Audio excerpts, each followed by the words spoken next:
The self-concept. For the individual who wishes to achieve absolute self-governance, one has to separate themselves from reality. I don't mean being a hermit and disconnecting completely from society, but separating their essence from reality, meaning they have to understand who they are, from their name, their ethnicity, their race, and all the things we use for labeling and identifying the self. Dissociating from the identification and taking an objective or detached view to becoming the observer of their self-concept and how it interacts with the environment.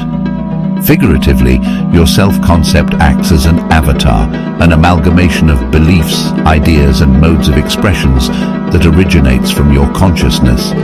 In this process, you shift roles from the unconscious participant to the observer of the overarching creation process which originated from your consciousness. From this perspective, you can see your role as the originator because the self-concept emanates from your consciousness, making you its antecedent.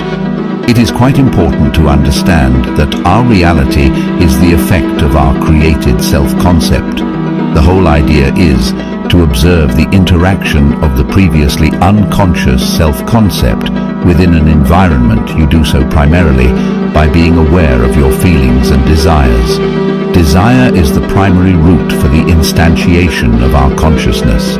The self-concept is essentially an amalgamation of our desires. Feelings are actually the perpetrator of our being. The feeling is what gives meaning to our existence. I have to feel the essence and eminent presence of my life for me to truly grab that concept that I exist. Your concept of self is an incarnation or fractal representation of the totality of your consciousness. Without my self-concept, I can't know myself. The self-concept is not an expression of our psyche in entirety, but rather a personification of the psyche which enables us to interact with reality in a coherent sequence. We view the world through our self-concept. The self-concept is something like a narrative or internal model of the world and yourself fused. Our concept of self a priori becomes the cause and the limitation of our self-expression. This way of viewing the world is not predicated on fact, but on inner congruency and familiarity or frequency. What makes sense to us is what makes us feel an inner cogency between our psychophysical reality. As we interact with reality, we make internal agreements within our psyche of what things mean, and as a result, we expand our self-concept. The self-concept is predicated on feeling, which is this internal agreement. The facts only come later, they follow the emotion. First, you feel yourself to be something. Then, your self-concept seeks for information to confirm that feeling. It cares less about scientific facts. An example of our collective cognitive dissonance as a species is in our categorization of race.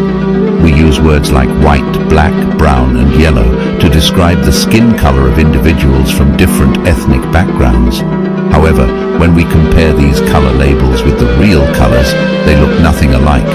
White becomes something closer to pink and black becomes something close to brown. But yet, we all make this generic agreement, even though it is not the actual scientific color used to describe the skin tone. So there it is. We can clearly see some dissonance in our categorization because we are using words and phrases to cognitively make an argument about our identity that is not factually congruent with reality.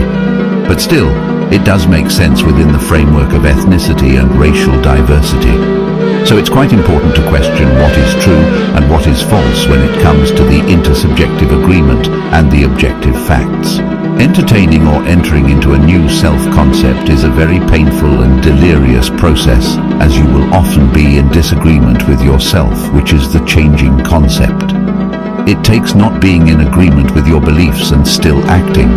Not having congruency in your beliefs and still acting puts the individual in a state of perpetual cognitive dissonance. Let's say I wake up today and say, I am a dog, but science tells me, no, I'm not a dog. A dog is something that walks around with 4 legs and barks and wags its tail. I don't have a tail and I can speak and make articulated sentences, so automatically my internal model rejects this proposition. To make the argument within my psyche that I am a dog, I have to be in denial of all collective beliefs of what the dog is and equate my self-concept with the ultimatum of what a dog should look like. My self-concept must become the frame of reference or the archetype of all dogs. In conclusion, to become ruler of self, we must emancipate ourselves from the collective consciousness. The war is waged against the collective. The story we all blindly agree to be true in spite of the factual evidence. It is individual against collective. Whatever you want to become, it's emphatic to understand the territory by knowing what elements shape the foundational structures of your cognitive framework, as these are the shapers of your self-concept, hence your reality.